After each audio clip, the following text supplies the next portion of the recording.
Maria, ma se è possibile che venga sempre una giussata perché ti lo si buona?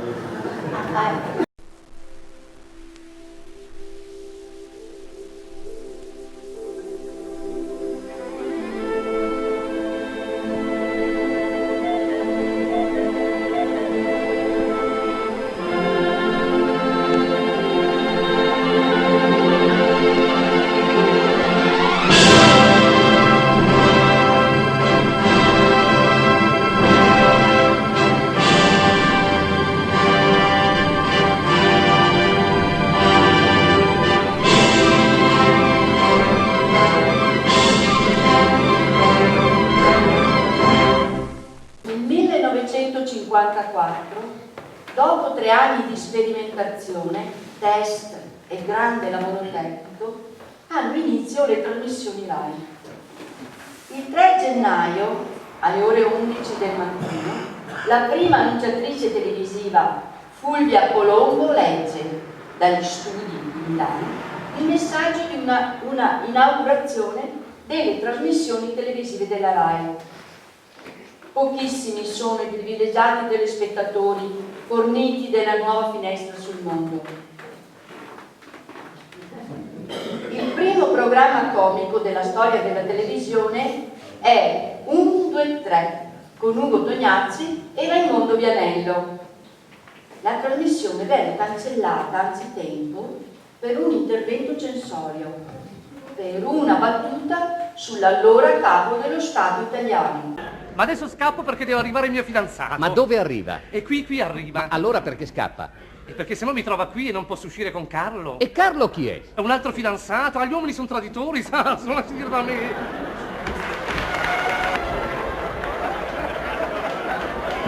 E lei, signorina? Signorina, lei che mestiere fa? Come dice, scusi? Scusi, signorina, ma lei che mestiere fa? Beh, ma faccio la mondina anch'io. Anche lei la mondina? E quando lavora? Tutta la settimana lavoro.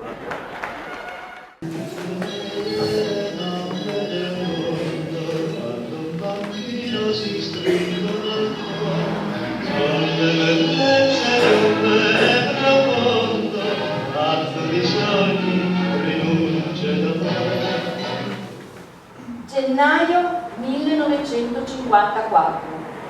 Dal Salone del Casino di Sanremo si trasmette per la prima volta in televisione il Festival della canzone italiana. La canzone vincitrice fu Tutte le mamme, interpretata da Gino Latilla. 26 novembre 1955. Prende il via Lascia o raddoppia, condotto dall'indimenticabile Mario Bongiorno. È forse il più celebre quiz della storia della TV, che unì via etere, sud, centro e nord Italia.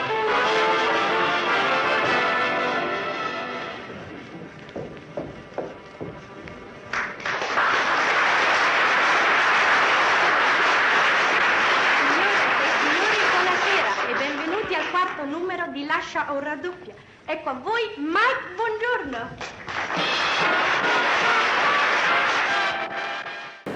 L'occhio luminoso della televisione con l'unica rete Rai 1 segnò un vero cambiamento nel costume della società italiana. Poche famiglie possedevano un televisore, ma la solidarietà di quegli anni fece aprire le porte ai vicini di casa, animando così le serate importanti. Le osterie il giovedì sera si trasformavano in salotti per ospiti curiosi.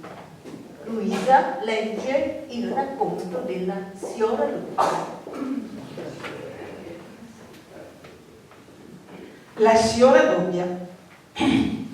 Quanto sonno ho patito, quanto freddo ho affrontato sia all'andata, ma soprattutto al ritorno. La sera tardi per me è ancora piccola. Ma non si poteva proprio perdere quell'appuntamento settimanale. Già dal mattino del giovedì, da diverse settimane, non si sentiva che ripetere. Vieni stasera a vedere la televisione da Miotto? Miotto era l'osteria, la trattoria, il casolino, la cartoleria, il sale tabacchi di Ponzano. l'unico locale ad avere nella sala grande, in un angolo appollaiata su un trespolo, la televisione. E di giovedì trasmettevano il primo programma di quiz condotto da un giovane Mike Bongiorno, Lascia o raddoppia. Mio fratello l'ha capito molto più tardi il vero titolo della trasmissione.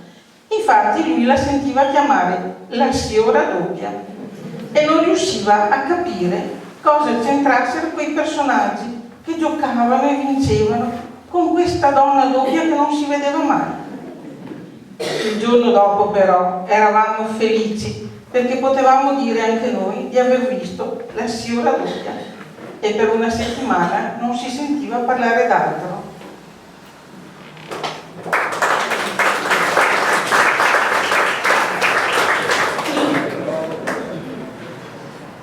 Gennaio 1957. La pubblicità ci attira con la nascita di Carosello, che incanta grandi e piccini. E alla fine di Carosello, bambini, tutti a nanna, era l'imperativo dei nostri genitori.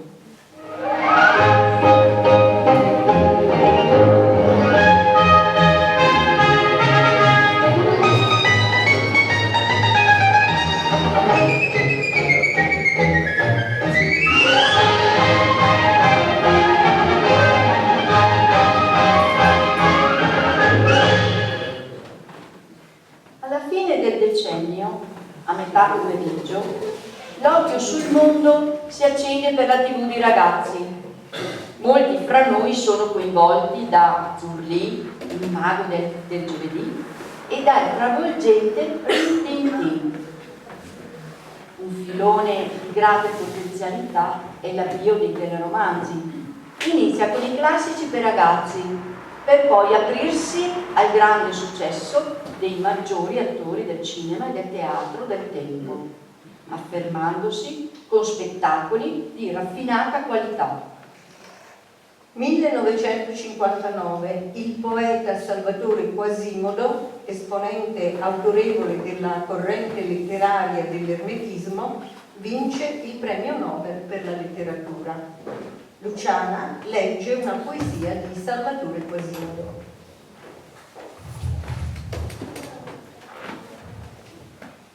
Da acque e terra, la lirica specchio.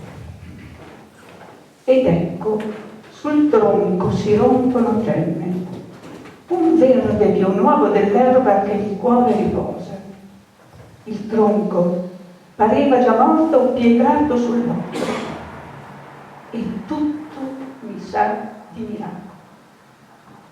E sono quell'acqua di nube che oggi rispecchia dei fossi più azzurro il suo pezzo di cielo, quel verde che spacca la scorza, che pure stanotte non c'era.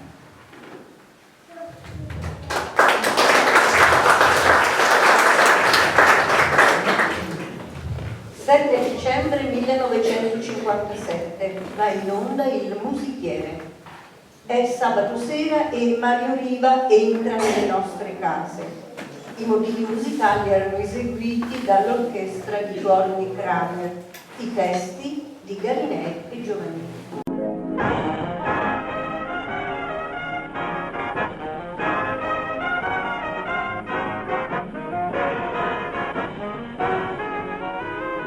Via per il primo motivo?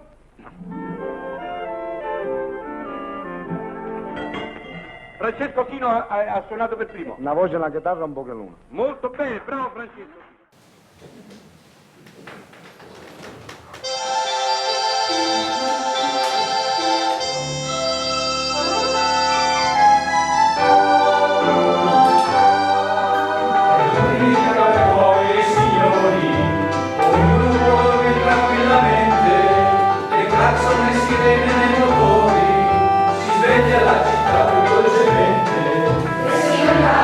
Molto premuroso, non fa chi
dell'Italia e della nazione. Il paese si trasforma via via da società prevalentemente agricola a realtà industriale. L'economia tira, le famiglie, attratte dalle offerte, diversificano i loro bisogni e aumentano i consumi, acquistando automobili, frigoriferi, televisori, lavatrici. Eccola! Piccola grande vettura. Era il felice slogan della Topolino nel 36. Più che mai valido oggi per la nuova 500. Si chiama 500 ma è macchina nuovissima, moderna, come concezione e come costruzione. Con un minore ingombro esterno realizza il massimo di abitabilità. La TV diventa una zona di incontro tra i vari livelli culturali. Aumentano i palinsesti e gli organici. Si perfeziona tecnicamente al punto da farci seguire in diretta lo sbarco dell'uomo sulla Luna nel 69 e già nel 1960 le Olimpiadi di Roma. Partenza valida. Berruti è scattato, è già in vantaggio, sta per completare i primi 100 metri, è nettamente in testa. Stupenda l'azione di Berruti che ora viene incalzato da Calvi. Berruti riesce a conservare il vantaggio. Berruti è medaglia d'oro, secondo Calvi, terzo Jones. Berruti è medaglia d'oro, ha vinto. Berruti è la prima medaglia d'oro italiana dell'atletica leggera nella gara dei 200 metri. Nel 61 parte il secondo canale. Dal 60 al 68 una lavagna quasi magica, dei gessetti, delle mani sapienti che trasformano parole, numeri e disegni in un magistrale insegnamento di recupero culturale, ci portano alla memoria il maestro Manzi con il suo corso di alfabetizzazione per adulti, dal titolo Non è mai troppo tardi. È poi il tempo di una importante promozione culturale grazie agli adattamenti televisivi dei classici della letteratura. Promessi sposi, l'Odissea, i fratelli Karamazov, la Citarella, il Conte di Montecristo, David Copperfield e i Miserabili. In questi anni prende sempre più spazio in televisione in varietà. Si parte con L'amico del giaguaro, condotto da Corrado, Branieri e Chisu. Segue il Tappabuchi con Corrado, Vianello e Mondalini. Sergio Zavoli insegue i ciclisti del Giro d'Italia con Il processo alla tappa. Viene dato poi largo spazio ai programmi d'autore come L'ironico controfagotto di Ugo Gregoretti, rubrica dedicata ai servizi che indagavano le contraddizioni culturali e sociali dell'Italia anni 60. Ricordiamo poi la divertente faccia tosta di Nanni Loi in Specchio segreto.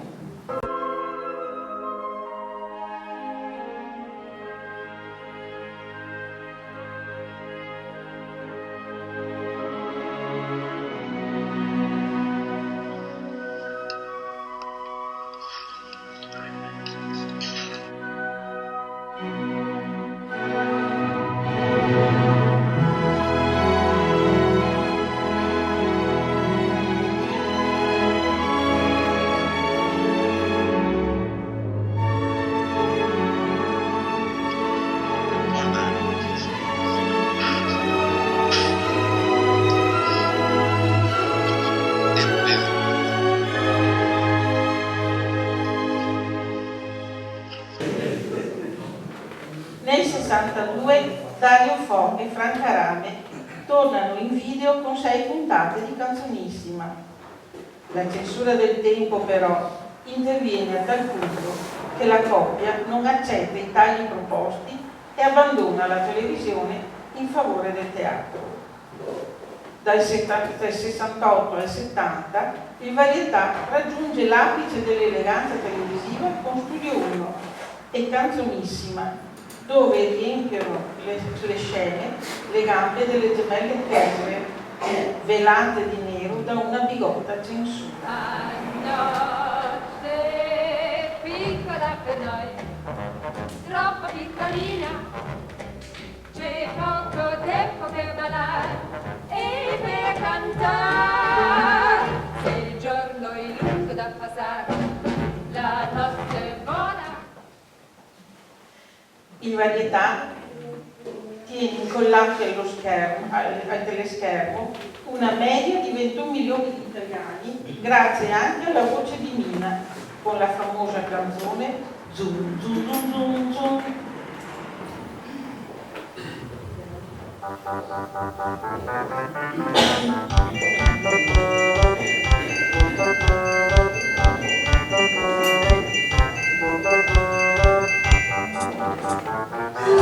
Capitato che a voi di avere una musica in testa, seguire una specie di orchestra, suonare, suonare, suonare, suonare, tum tum tum tum tum tum tum, la canzone che mi passa per la testa, non so bene cosa sia, come quando l'ho sentita, di sicuro so soltanto che fa tum tum tum tum.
Le inchieste giornalistiche sono affidate a rubriche come TV7. Prende avvio anche il tribune elettorale.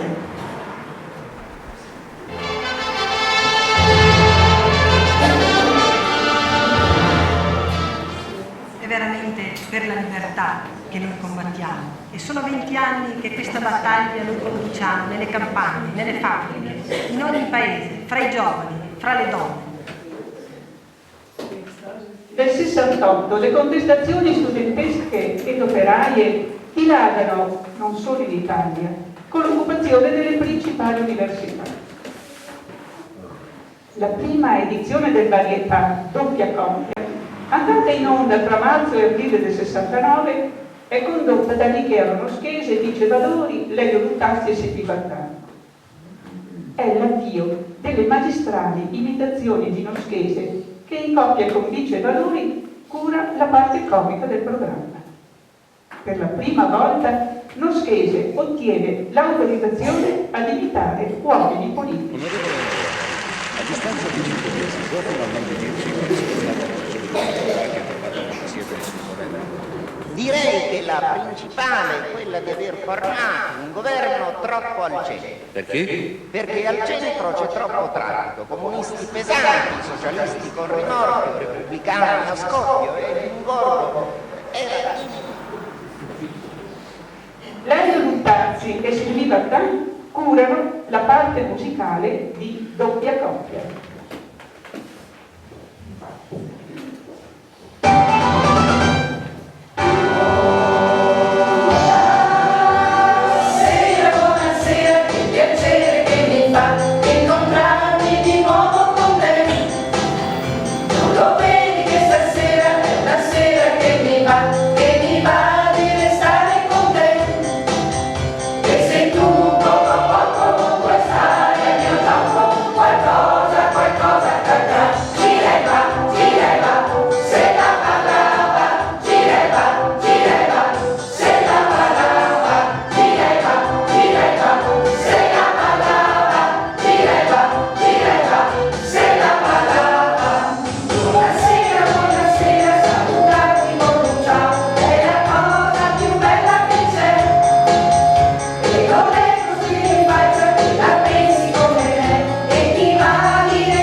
Anni 70 sono gli anni delle prime TV private, della riforma della RAI, dell'introduzione del colore e dell'avvio del terzo canale.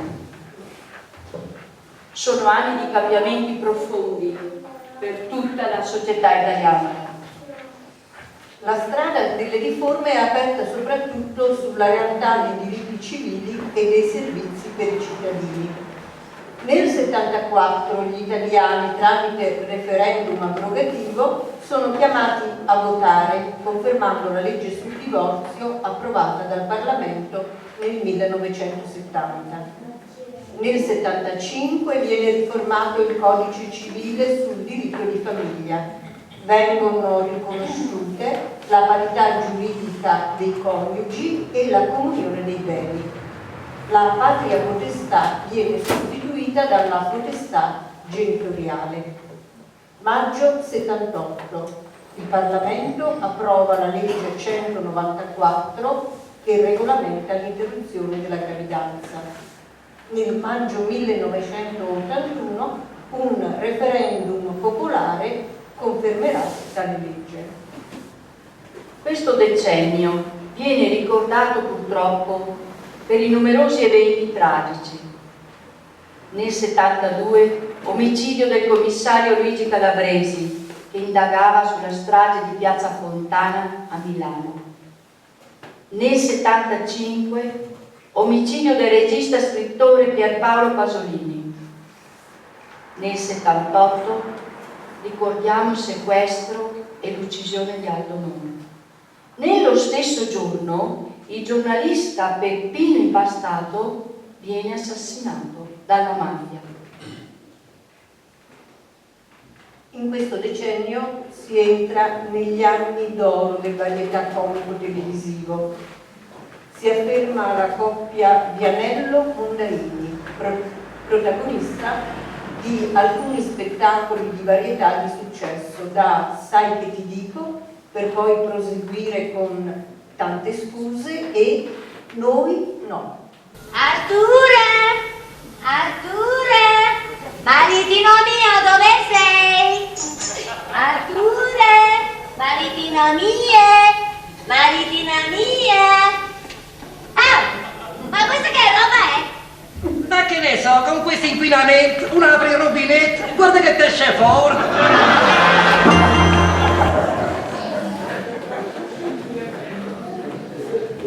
Sempre nel filone leggero della TV si afferma l'ironia di Renzo Arbore con L'altra domenica e l'intrattenimento di Domenica In condotta da Pippo Baudo. Nel 77, con l'arrivo del colore, finisce Carosello, iniziato nel 1957. Ambrogio? Signore? Sono distratta da un languorino. La accompagno a mangiare qualcosa? Non saprei che cosa, Ambrogio. La mia non è proprio fame, è più voglia di qualcosa di buono. Capisco, signore. So che non è il momento, ma quello che mi andrebbe ora è... Un Ferrero Rocher, signore. Ambrogio, sei sempre anticipato. Per il terzo anno consecutivo, la trasmissione abbinata alla Lotteria Italia prende il nome delle origini, Canzonissima. I conduttori di questa edizione sono Corrado e la giovanissima Raffaella Carrà, che riescono a calamitare la simpatia del pubblico con semplicità e ironia.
Anni 80.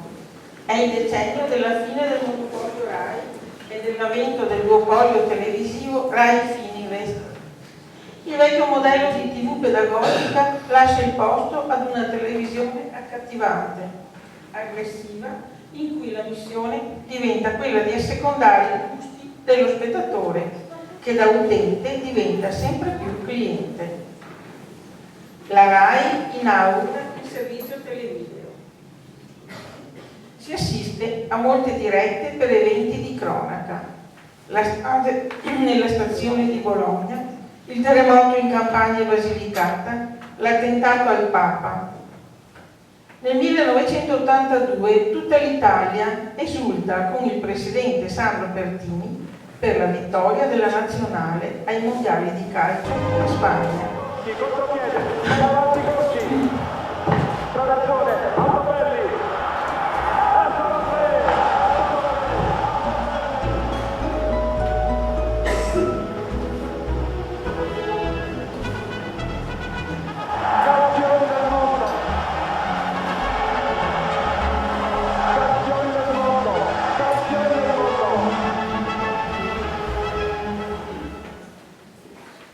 Dopo 45 anni di separazione tra la Repubblica Democratica Tedesca dell'Est e la Repubblica Federale Tedesca dell'Ovest, la sera del 29 novembre 1989 un'immensa folla abbatté il muro di Berlino eretto 29 anni prima.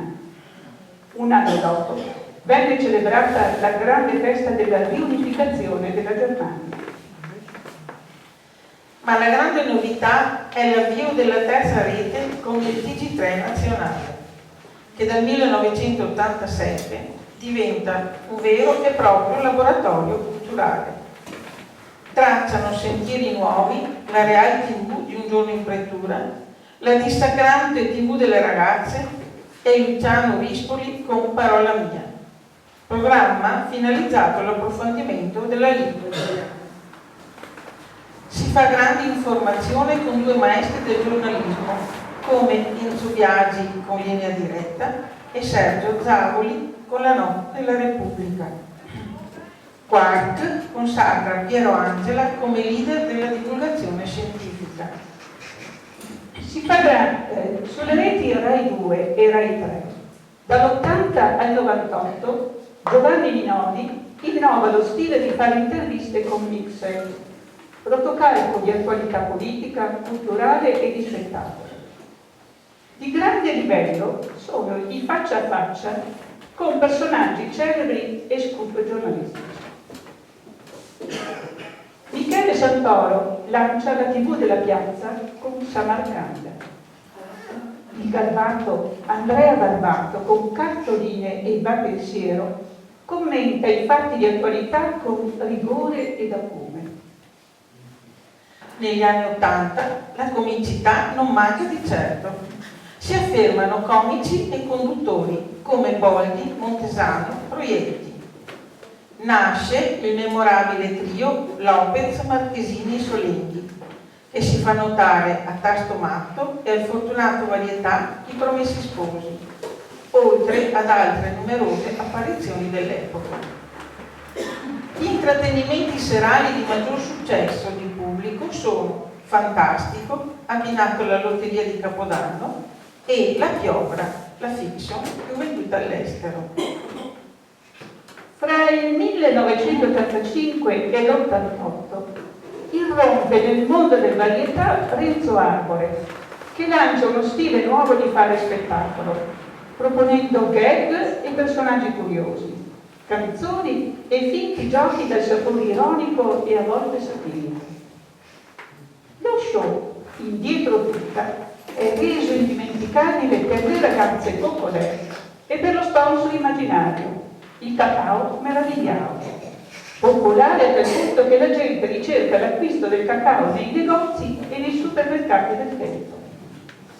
L'altro intrattenimento, all'insegna dell'improvvisazione e della comicità, trova il suo apice in Quelli della notte, spettacolo che sfonda lo schermo televisivo in tanta serata, divertendoci come non mai e mandarloci a letto ad ore piccole.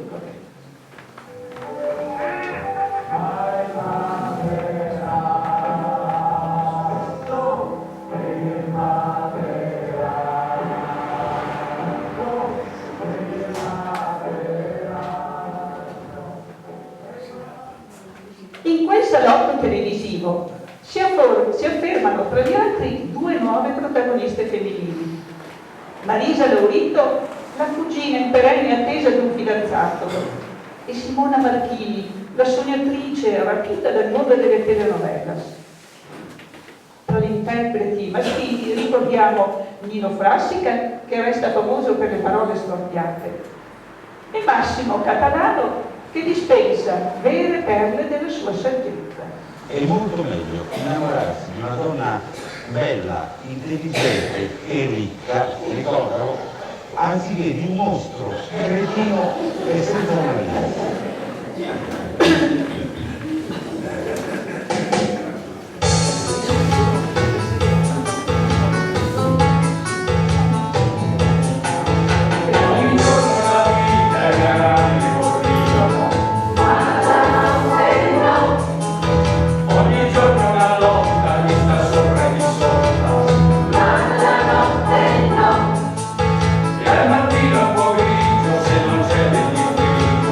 Ma la notte no.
la fine degli anni '80, Giannico Compagni è regista ed autore del programma Domenica In.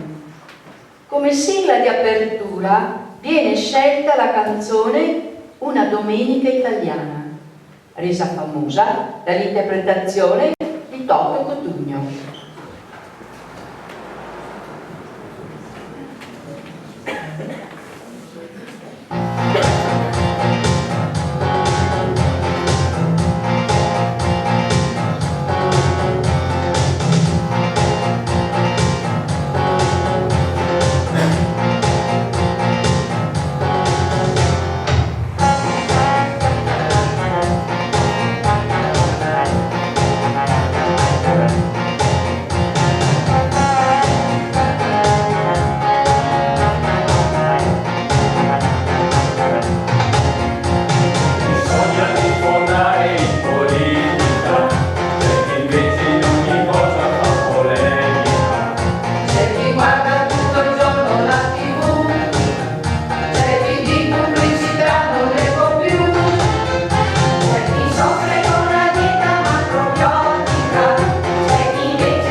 Negli anni 90 cambiano le propensioni degli italiani, diminuisce l'interesse per i varietà comici e cominciano ad essere più frequenti i reality, i programmi di informazione, i fiction.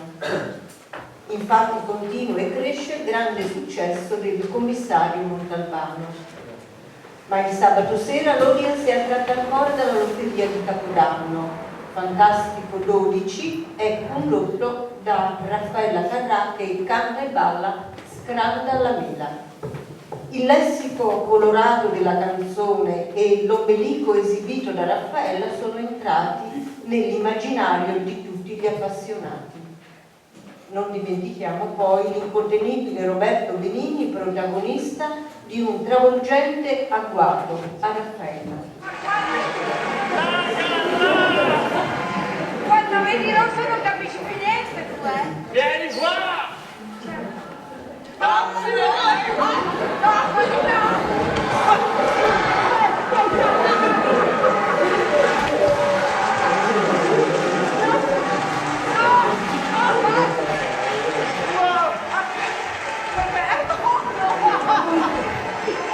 Che bella chiappa!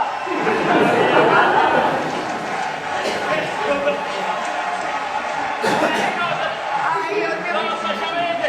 Voi donne che attira così l'uomo! Non lo so, ma... Ve lo dovete dire! Oramai...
negli anni 2000.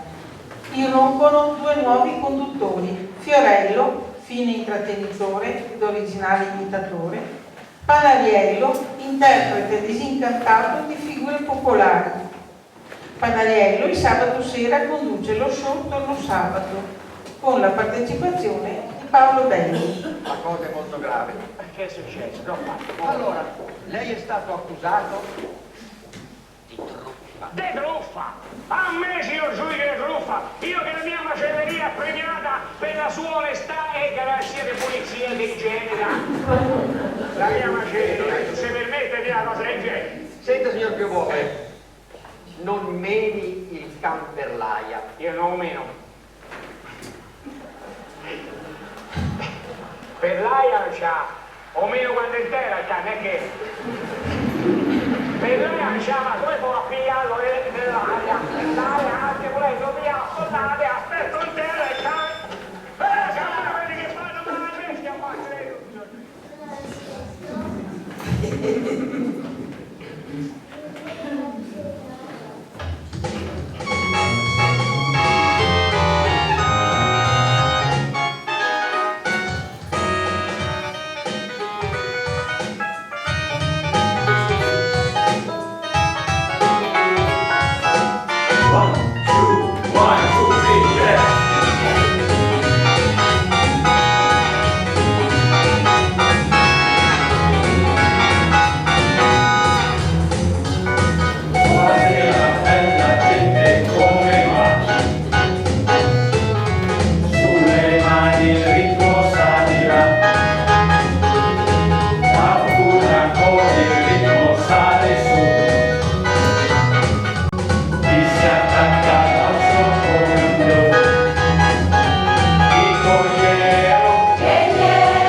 Dal 2005 prende il via l'intramontabile talent show Ballando con le stelle, condotto dall'inossidabile Mimmi Carlucci, affiancato da Paolo Belli. Sigla di apertura è Ho voglia di ballare con te. Ora, giunti alla 14ª edizione, la voglia di ballare resta sempre viva. Perciò, a chiusura della nostra serata, danziamo idealmente con il nostro coro, condotto dalla maestra Marzia, che ci propongono Ho voglia di ballare con noi.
Guardi.